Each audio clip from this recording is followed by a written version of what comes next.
Chapter 1. Abandoned in the Stars. The cold, metallic walls of the alien spacecraft vibrated softly as it hovered over the blue and green planet below. Inside, caged in a dimly lit chamber, a mother wolf with sleek silver fur lay curled around her cubs. Her glowing amber eyes flickered between exhaustion and defiance as she listened to the murmurs of her captors. The Galactic Sovereign Council, an empire of ruthless extraterrestrial beings, had deemed her species too dangerous. The wolves, bioengineered for war and conquest, were no longer needed. The mother wolf, once a commander of an elite alien warpack, was now a liability, nothing more than an abandoned soldier. Dispose of them, a tall, scaled alien with piercing red eyes commanded in a guttural tone. Let the planet deal with them. A heavy metallic door slid open, revealing the vacuum of space. The ship's artificial gravity field pushed the mother wolf and her cubs toward the opening. With a final snarl of defiance, she braced herself as they were cast down toward the unknown world below. Their bodies ignited upon entry, streaking across the night sky like falling stars. The mother twisted midair, wrapping herself around her cubs to shield them. Darkness overtook her vision as they crashed into the dense forest of the planet called Earth. Chapter 2. A Human's Doubt. The night air was crisp, carrying the scent of pine and damp earth. Jack Collins, a former soldier turned wildlife researcher, had been sitting on his porch when he saw the fireballs streaking across the sky. It wasn't a meteor, he knew that much. He grabbed his rifle and flashlight, his instincts screaming at him to investigate. Deep in the forest, Jack found the crater, steaming and glowing faintly. As he approached, he heard a low, guttural growl. His breath hitched. There, in the center of the impact site, lay a massive wolf-like creature, her silver fur marred with burns and dirt. Her breathing was ragged, and curled against her body were 3 tiny, shivering cubs. They looked almost normal, except for the faint bioluminescent markings along their bodies. Jack should have turned around. He should have reported this to someone. But something in the mother wolf's eyes, pain, exhaustion, and an almost human-like intelligence, made him hesitate. He clenched his jaw. "Damn it," he muttered, lowering his rifle. Against all logic, he stepped forward. Chapter 3. A Dangerous Gamble. Elias Carter's fingers hovered over his communicator, his mind racing. Calling for an extraction team was risky, more than risky. It was a direct violation of protocol. The Lithari were classified as hostile creatures, bred for war but deemed too unstable. The aliens had abandoned them for a reason. Yet as he looked at the mother wolf, her breath coming in shallow gasps, and the cubs pressing against her for warmth, he knew there was no turning back. The radio crackled. "Carter, what's the situation?" Elias hesitated. If he told them the truth, the team would come, but not to save. They would come to finish what the aliens had started. "Think, Elias." "Emergency extraction," he said, forcing urgency into his voice. "I found something. Potential salvage." Pause. Then, "Coordinates received." 15 minutes. Elias exhaled, his heart pounding. He had just bought them a small window of hope. But he had no idea what would happen when the team arrived. The mother Lithari studied him, her silver eyes unblinking. Did she understand what he was doing? Did she even trust him? One of the cubs, the smallest, stumbled forward, sniffing at his boot. It let out a weak, high-pitched whimper. Elias knelt. "You're not dying today," he murmured. The mother wolf let out a soft growl, not a threat but a warning. She was still uncertain. Elias understood. He wasn't sure if he was saving them, or signing their death sentence. Chapter 4. The Extraction. The hum of the approaching ship vibrated through the air. Elias shielded his eyes as the bright lights cut through the dusty twilight.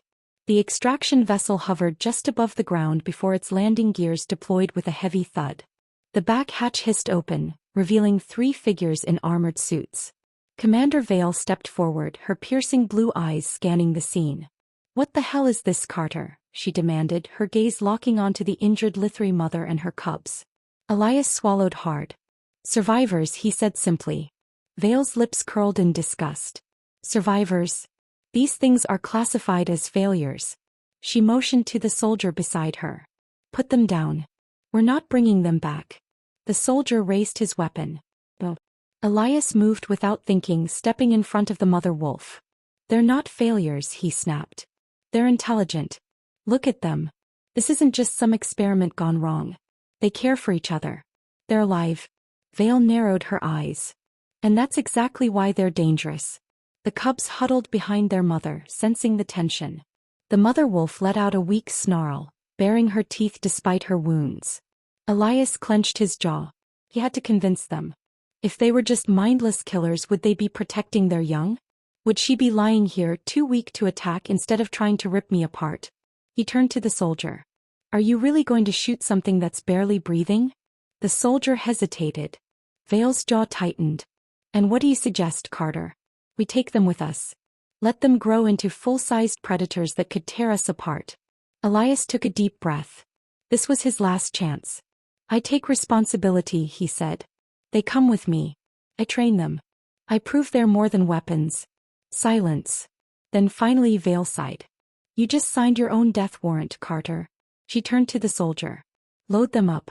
If he's wrong, they'll be his problem. As the soldiers carefully lifted the wounded mother onto a stretcher, Elias finally let out the breath he'd been holding. The cubs clung to her, watching him with wide, uncertain eyes. This was only the beginning. And he had just made the most dangerous promise of his life. Chapter 5. The Price of Mercy. Elias sat in the dimly lit cargo bay of the ship, watching over the mother Lithri and her cubs. The ship's engines thrummed beneath his feet as they ascended through the atmosphere, heading toward the orbital station where he was stationed. The mother wolf was still too weak to move, her massive form rising and falling with each strained breath. The cubs nestled against her, their golden eyes flickering between fear and curiosity. Elias knew he had made an enemy of Commander Vale.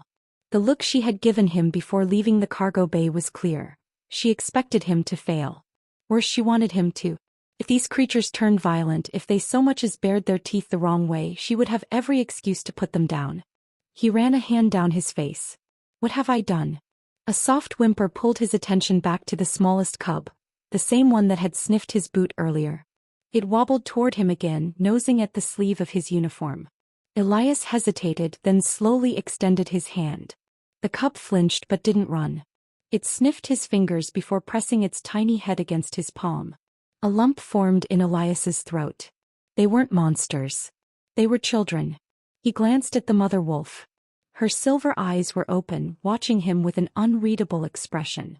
You're lucky I have second thoughts, Elias murmured. Let's hope they don't get me killed. Chapter 6. The trial begins.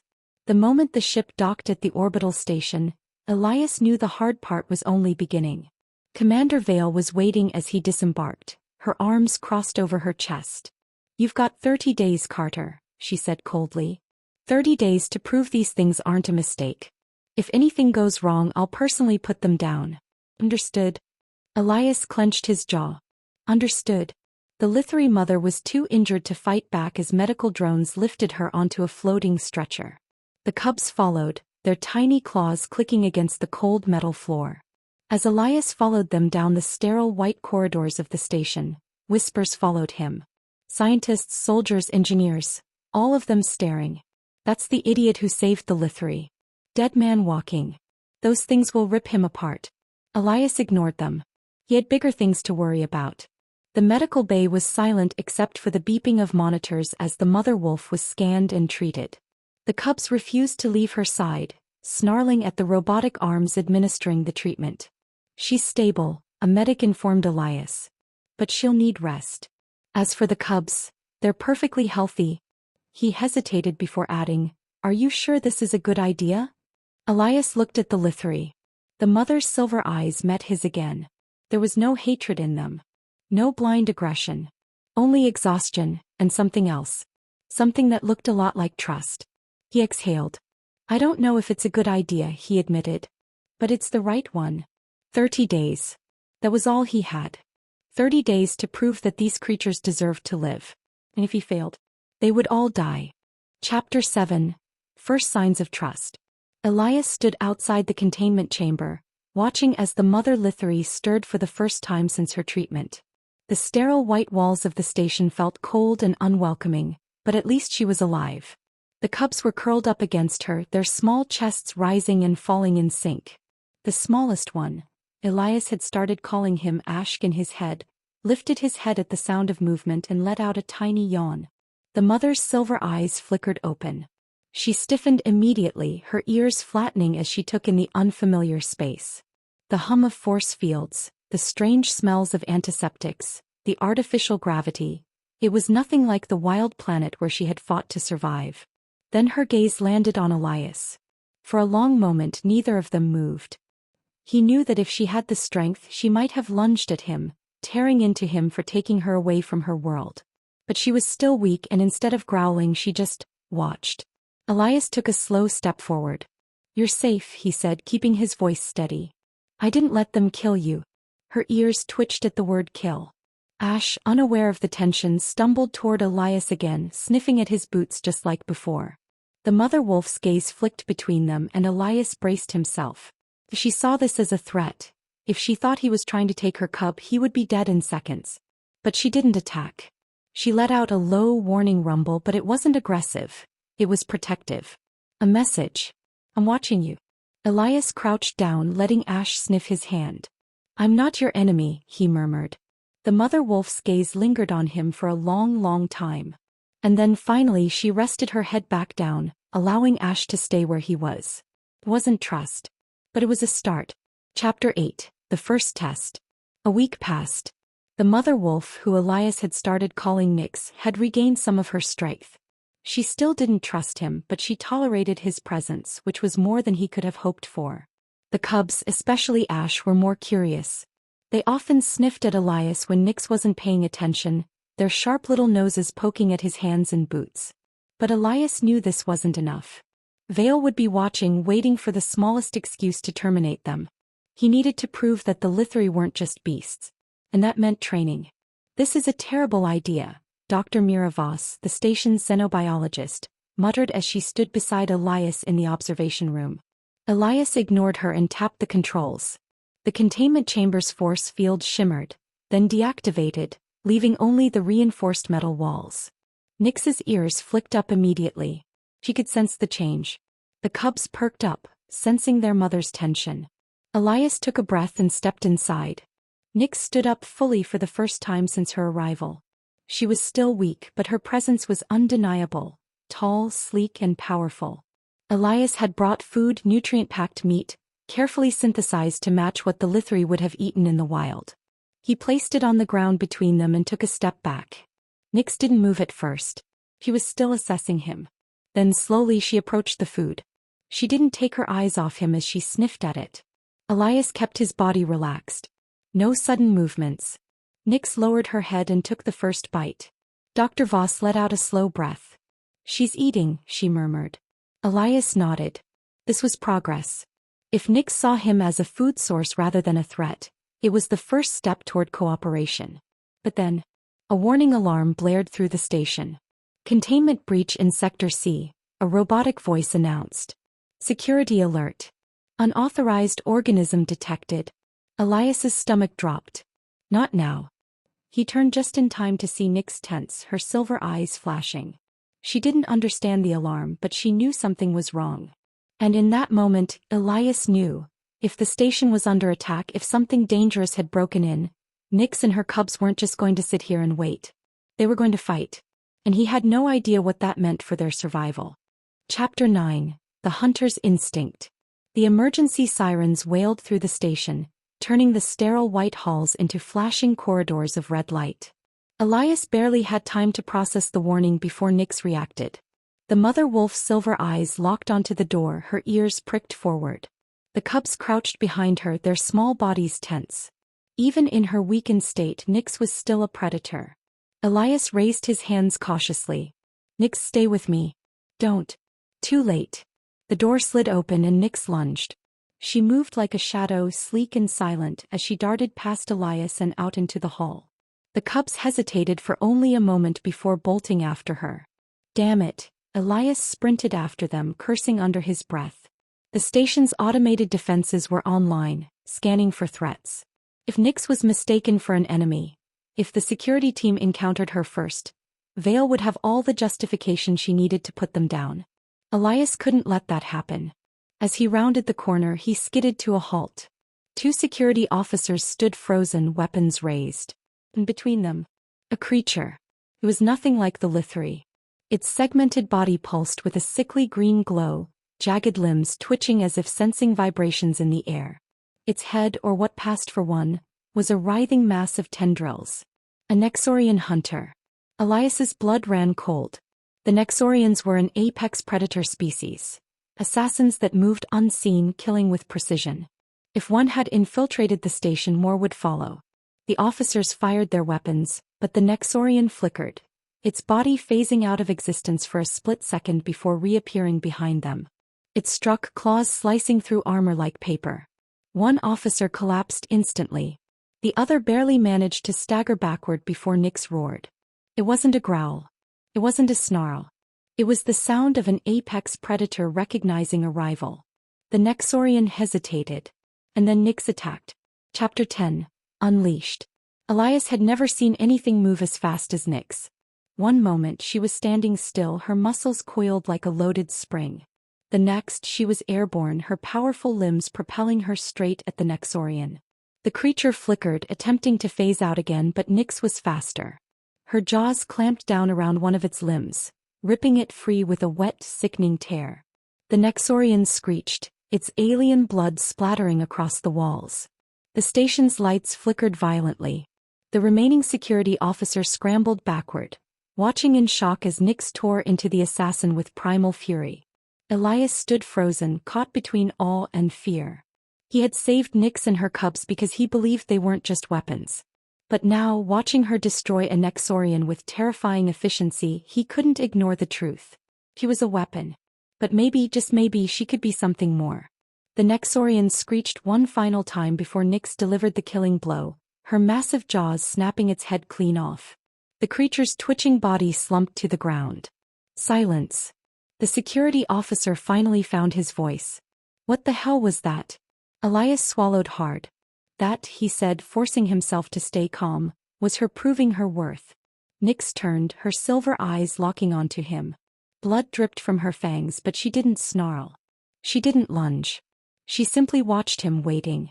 Then, slowly, she stepped aside, revealing her cubs standing behind her, unharmed. Elias exhaled. She hadn't gone feral. She had assessed the threat. She had protected herself, her cubs, and the humans around her. He turned to the security officer. Tell Commander Vale that the Lithri aren't mindless killers. He nodded at Nyx. She just saved your life. The officer hesitated. Then slowly he lowered his weapon. Elias looked back at Nyx. For the first time since he had found her, she wasn't just tolerating his presence. She was waiting for his next move.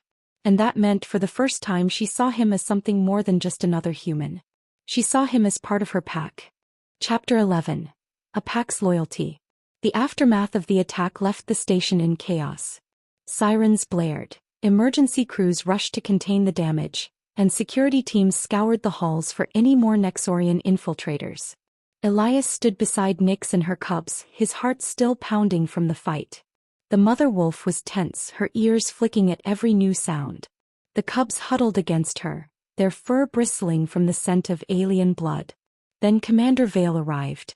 She stormed down the hall, her expression unreadable but her stride full of authority. A group of armed soldiers followed, weapons at the ready. Her sharp blue eyes swept over the scene. The dead Nexorian, the wounded security officer, and finally Nyx standing tall with Elias beside her. Vale's lips pressed into a thin line. Carter, she said, her voice cold and measured. Explain. Elias took a steady breath. The Nexorian infiltrator was about to kill your men, he said, nodding toward the shaken officer still clutching his wound. Nyx took it down before it could cause more damage. Vale glanced at the officer. Is this true? The man hesitated, his eyes flicking between Nyx and Vale. Then after a long pause he nodded. She saved my life. For the first time, something flickered in Vale's expression. Something Elias couldn't quite place. She turned back to him. One attack doesn't change what these creatures are, Carter. No, Elias admitted. But it proves they can be more than just weapons. She didn't attack out of instinct. She assessed the threat. She protected her young. And she protected us. Vale was silent for a long moment. Then she sighed, rubbing her temple. You still have 23 days left in your trial period, she muttered. Don't make me regret giving you a chance. She gestured to the soldiers. Stand down. The weapons lowered. Elias exhaled.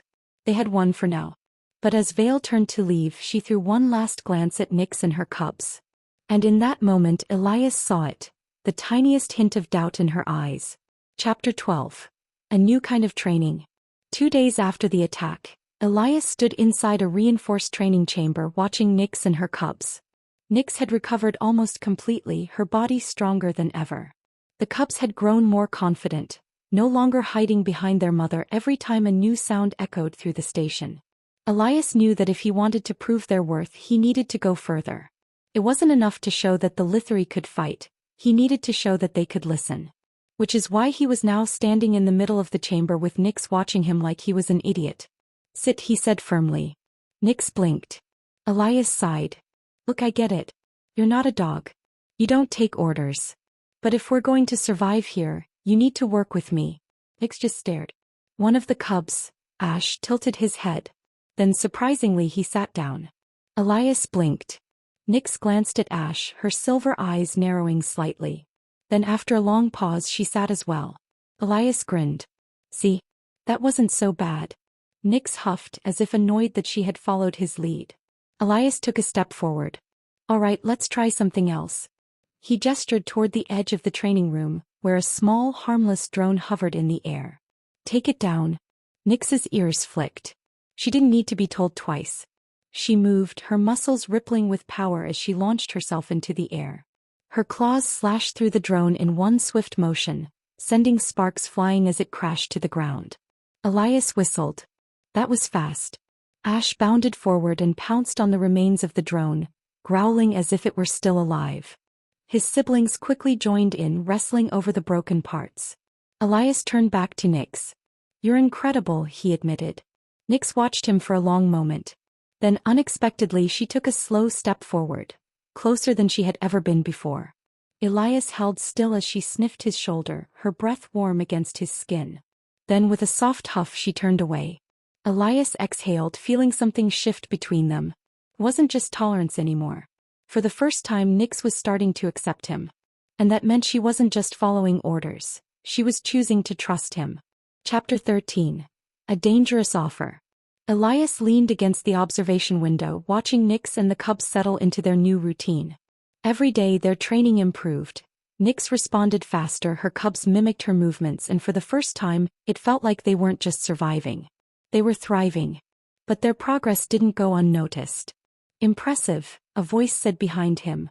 Elias turned to see Dr. Adrian Solis, one of the station's top xenobiologists, standing with his hands in his coat pockets. Unlike Vale, who viewed the Lithari as a potential threat, Solis saw them as something else. An opportunity. What do you want? Elias asked warily. Solis smiled. I want to help. Elias crossed his arms. You don't seem like the helping type. Solis chuckled. Fair enough. But let's be honest. Vale is just waiting for an excuse to put them down. If you want to keep them alive, you'll need allies. Elias studied him carefully. And you want what? A research specimen? Solis shook his head. I want a breakthrough. He gestured toward Nyx. Their intelligence, their strength. It's unlike anything we've seen before. If we could enhance that, understand how they work at a genetic level, imagine what we could create. Elias clenched his jaw. They're not lab rats. No, Solis said, his smile never fading. But they could be something more. The first true alliance between our species. He paused, letting the words sink in. All I'm saying is, when the time comes you're going to need powerful friends. Think about it. With that Solis turned and walked away. Elias exhaled slowly, his mind racing. Solis was right about one thing. Vale was waiting for a reason to shut the program down. But trusting him? That was a gamble Elias wasn't sure he was willing to take. Chapter 14. The Test of Loyalty. Later that night, Elias sat inside the training room watching as Nyx prowled the perimeter. The cubs were dozing in a pile of warmth, their tails twitching as they dreamed. You don't like him either, do you? Elias murmured. Nyx flicked an ear in his direction but didn't stop pacing. Elias ran a hand through his hair. Solis wants to experiment on you. I'm guessing that wouldn't end well. Nyx's lips curled slightly, not quite a snarl but close. Elias chuckled. Yeah. That's what I thought. A sudden knock at the door interrupted the moment. Carter, a voice called. Elias stood and opened the door to find Commander Vale standing outside, arms crossed. We need to talk, she said. He stepped aside, letting her in. Nyx immediately tensed, standing protectively between Vale and her cubs. Vale didn't flinch. She simply stared at Nyx, her expression unreadable. Then she turned to Elias. I reviewed the footage of the Nexorian attack, she said. And I saw something interesting. Elias frowned. What? Vale nodded toward Nyx. She didn't just fight that thing. She protected you. Elias hesitated. Yeah, so? Vale's gaze was sharp. So that's not just instinct. That's loyalty. And loyalty can be useful. Elias stiffened. What are you saying? I'm saying that if she's truly bonded with you, she won't just fight for herself. Vale met his gaze. She'll fight for us. Elias's stomach twisted. He had fought so hard to prove that Nyx and her cubs weren't just weapons, that they were more than just tools for war. But now, for the first time, Vale wasn't seeing them as a threat. He was seeing them as an asset. You saved their lives, Carter, Vale continued. But if you want to keep them alive, you need to prove that they're worth it. Elias glanced at Nyx. She was still watching Vale, her body coiled with silent tension. He had no doubt that if Vale gave the order, soldiers would storm in, weapons raised. And he had no doubt that Nyx would fight to the death to protect her cubs. Elias took a slow breath. The real test hadn't even begun yet. Because now he had to prove that Nyx's loyalty didn't make her a soldier. Made her family. Chapter 15. A line in the sand. Elias couldn't sleep that night. Vale's words kept circling in his head. If Nyx's loyalty could be useful, then she had value. But only as long as she remained an asset. What happened if she refused to fight for them? What happened if they decided she wasn't worth the risk? Elias sat up, rubbing his face. Across the room, Nyx lay curled around her cubs, their small bodies rising and falling with deep, steady breaths. Even in sleep, Nyx kept one ear pricked, always alert. She was more than just a weapon. She was a mother. And Elias would be damned if he let anyone turn her into something else. A soft chirp from the door console made him tense. Someone was outside. He stood and approached cautiously, pressing the access panel. The door slid open, revealing Dr. Solis. Elias sighed. This better be good. Solis smirked. I have an offer. Elias folded his arms. Not interested. You haven't even heard it yet. I already know what you want. You want me to let you experiment on Nyx. You want to turn her into a lab project. Elias shook his head. Not happening. Solis's smirk didn't fade. You're thinking too small, Carter. I don't want to dissect her. I want to understand her.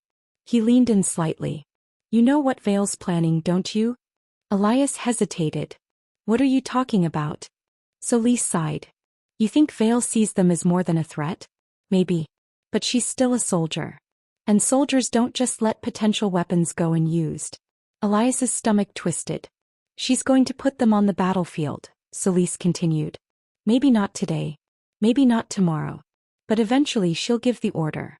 And when she does, Nyx won't have a choice. Elias clenched his jaw. And you do. I'm offering an alternative, Solis said smoothly. Let me study them on my terms. No forced combat, no shock collars, no military leash. Just research.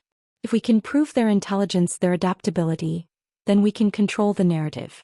We can stop Vale before she turns them into tools of war. Elias didn't trust him.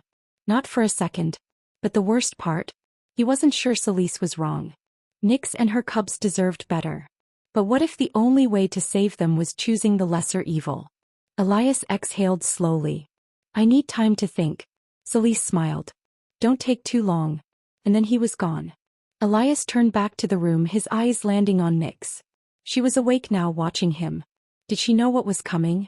Because Elias wasn't sure he could stop it. Chapter 16. The cage opens. The next morning, Elias was called to the command deck. He expected Vale. Instead, he found himself facing Admiral Rourke. The station's highest-ranking officer stood at the viewport, hands clasped behind his back, staring out at the vast expanse of space. His uniform was pristine, his presence radiating authority. Elias swallowed hard. Sir. Rourke didn't turn. You're the one keeping the creatures alive. It wasn't a question. Elias straightened. I'm proving they're more than just creatures. Rourke finally turned to face him. His expression was unreadable. Vale tells me they respond to commands. Elias hesitated. They listen. Because they trust me. Rourke studied him carefully. Then you'll prove it. Elias's gut twisted. What do you mean? The Admiral stepped closer, his gaze unwavering. There's a Nexorian scout ship approaching the outer perimeter. We believe they're testing our defenses before launching a full-scale attack. Elias's pulse pounded in his ears. Rourke's voice was calm, calculated. We need to know if the Lithari are assets or liabilities. You and the Mother Wolf will intercept. Elias's blood turned to ice. You want us to engage the enemy, Rourke finished. No human soldiers. No backup. Just you and your pack. Elias clenched his fists. And if I refuse? Rourke gave him a knowing look. Then Vale will take control of the situation. And your wolves will become hers. Elias gritted his teeth. It wasn't a choice. He turned and walked out without another word. As he made his way back to Nyx, his mind raced. If they fought, they risked proving exactly what Vale wanted. That Nyx was a weapon to be used. But if they refused, they'd lose their freedom altogether. Elias stepped into the training room. Nyx was already standing, her silver eyes locked onto him. He knew. Elias took a breath, his voice barely above a whisper. We have to fight. Nyx didn't growl. She didn't tense. She just nodded. Because she understood. And no matter what happened next, they would face it together.